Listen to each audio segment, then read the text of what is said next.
안녕하십니까. LA에서 활동하고 있는 정찬용 변호사입니다. 오늘은 직장 내 성희롱 또는 차별대우 이런 문제에 대해서 얘기를 해보겠습니다. 다른 곳과 좀 다르게 직장은 공공의 장소로 되기 때문에 이 직장 내 어떤 고용 관계에 있어서 동료 간에 또는 상관과 또는 다른 직원 간의 관계 속에서 허레스먼이나 어떤 디스크리미네이션이 있어서는 안 되는 일이다, 이렇게 보는 게 기본 입장입니다. 고용주분들이 많이들 헷갈려 하시거든요. 그래서 이 문제를 간단하게 정리해 보겠습니다. 기본적으로 우리가 흔히 말하는 허레스먼은, 특히나 차별적인 허레스먼은 어떤 식으로 발생하느냐, 예전에는 unwanted contact, 그러니까 접촉을 통해서 많이 일어났었는데, 요새는 접촉이 없어도 농담 속에서도 또는 칭찬을 했는데도 그게 듣는 사람의 기분에 따라서 바더가 된다라고 하면 문제가 될 수 있다는 점을 유의하셔야 됩니다. 그러니까 기준이 이게 객관적으로 볼 때 또는 말하는 사람에서 선의에서 악의에서 했다라는 것이 중요한 게 아니라 받는 사람이 어떻게 받느냐, 서브젝티브하게 받는 사람의 필링에 대해서 주의하셔야 됩니다.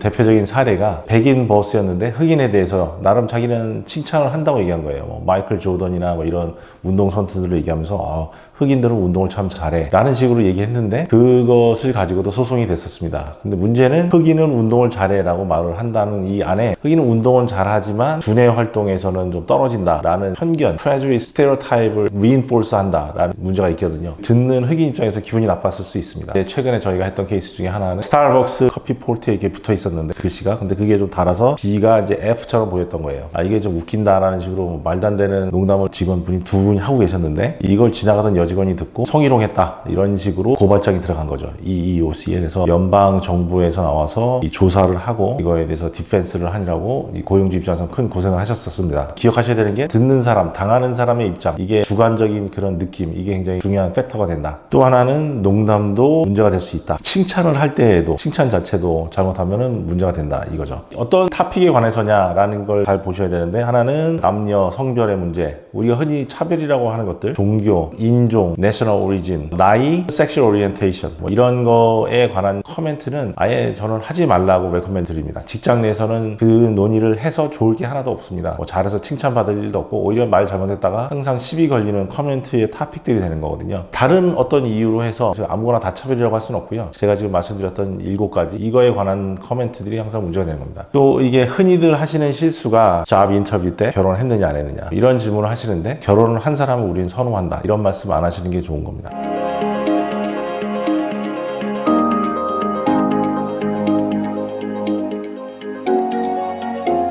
그 다음에 또 하나는 지나가는 말로 아무 생각 없이 하는 얘기죠. 라티노들은, 기독교인들은, 유대인들은, 무슬림은 이런 식으로 종교에 대해서 커멘트하는 거, 이런 말씀 하시면 안 되는 겁니다. 굉장히 많이 흔하게 하시는 실수입니다. 또 하나는 내셔널 오리진도, 이게 같은 한국 사람이지만 이분이 한국에서 온 한국 사람이냐 아니냐에 따라서, 교포분들은 이 말 끝에 그런 말씀 되게 많이 하시죠. 코리안 이런 거, fab, fresh off the boat 이런 말 많이 하시잖아요. 이런 것들이 다 사실은 법적으로 문제가 될 만한 커멘트가 되는 겁니다. 또 하나는 인종에 대해서 많이들 얘기하시는 게, 라티노들은 낙관적이라서 일은 열심히 하는데 저축을 많이 하지 않고 막 놀기만 한다, 노는 걸 좋아한다, 이런 식으로 어떻게 보면 그냥 객관적인 observation일 수도 있고, 또 어떻게 보면은 굳이 악의적으로 나쁘게 말씀하신 건 아니라고 볼 수도 있는 건데, 하지만 듣는 라티노분 입장에서 기분 나쁠 수 있는 거거든요. 이런 얘기를 아예 안 하시는 게 좋습니다. 또 무슬림들이 문제다, 무슬림들은 테러리스트가 많다, 이런 말은 절대 해서는 안 되는 얘기인 겁니다. 내셔널 오리진에 대해서 코리안 이런 식으로 커멘트 하시는 경우가 되게 많거든요. 그것도 굉장히 조심하셔야 되는 문제입니다. 나이에 대해서 에휴 그 나이에 참 이런 이상한 커멘트들이 우리가 흔히 하는 말 중에 굉장히 많거든요. 사실은 이걸 가지고 직장 내에서는 하시면 안 되는 겁니다. 특히나 40대 이상과 이하로 해서 이런 커멘트들이 있거든요. 그러니까 우리가 농담조로 젊은 사람이 또는 나이가 많은 사람이 이런 식으로 커멘트 하시는데, 이것도 굉장히 조심스러운 겁니다. 섹슈얼 오리엔테이션에 대해서는 이렇게 보시면 됩니다. 옛날에 90년대에만 해도 이렇게 농담조로 많이들 그런 얘기 했습니다.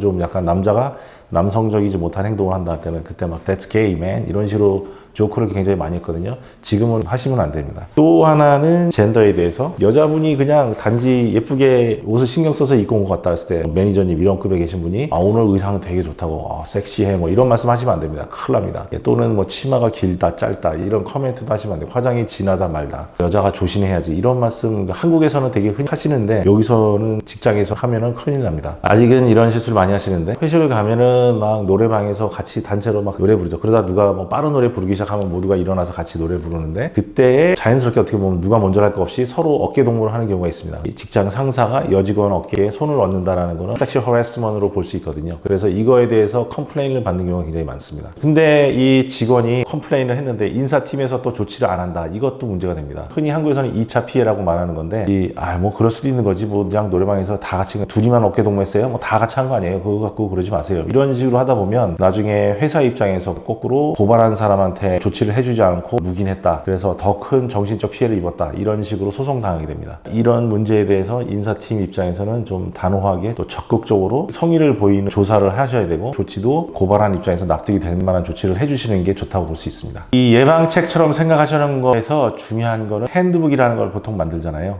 처음에 입사하실 때 직원들한테 보여주고 사인을 받는데 핸드북 안에 이런 말을 보통은 쓰는 게 좋습니다. 우리는 섹슈얼 허래스먼트나 디스크리미네이션에 대해서 단호하게 반대하는 입장이다. 이거에 대해서는 우리는 문제가 있는 걸 발견하는 즉시 인사팀장에게 연락을 하면 특정 이메일 주소 써주면서 이메일로 고발을 하면 인사팀에서 조사를 하고 조치를 취하겠다. 만일 그러지 않다면 일주일 내에 그런 상황이 벌어지지 않는다면 다시 한번 고발을 해서 사장이 알게 해달라. 이런 식으로 좀 적극적으로 우리가 이 문제를 지켜보고 있고 이 문제에 대해서 단호하게 조사하고 조치를 취할 것이다 라는 것을 핸드북에 명확하게 써놓는 것이 좋습니다. 예전에 다른 인종의 여직원이었었어요. 근데 이제 한국에서 오신 부장님이었나 본데 이 여직원이 임신을 했거든요. 이분이 여자가 결혼을 했으면 뭐 평생 다닐 직장도 아닌데 집에서 애나 잘 키우지 이런 얘기를 했다는 겁니다. 근데 이거를 하는데 1년 애 낳을 때까지 계속 끊임없이 애를 낳고 돌아와서도 또 하시고 이런 식이 되면 이건 이제 심각한 문제가 되는 겁니다. 한 번, 두 번은 몰라도 그때 이 여직원 입장에서 소송을 한다고 할 때 사실 핸드북에 이런 말이 써 있었다. 인사팀장한테 즉시 알려라. 그러면 인사팀장에서 조사하고 즉시 조치를 취하겠다 했는데 그런 걸 하지 않고 손해액이 얼마냐를 산정할 때 얼마나 이 한순간이었지만 임팩트가 컸느냐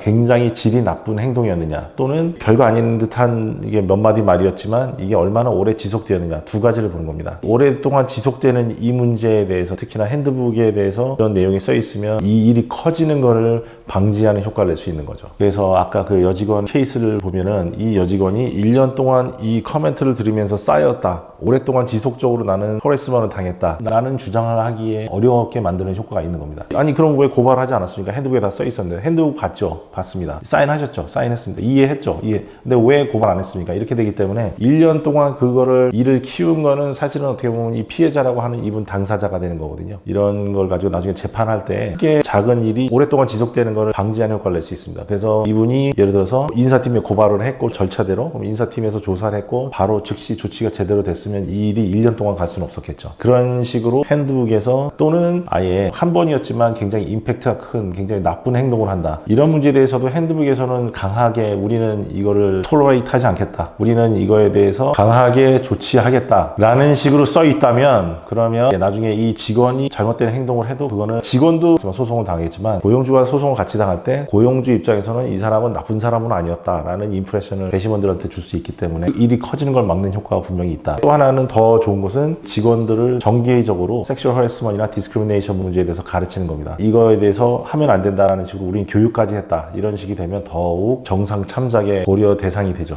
예, 오늘 여기까지 하겠습니다. 시청해 주셔서 감사합니다.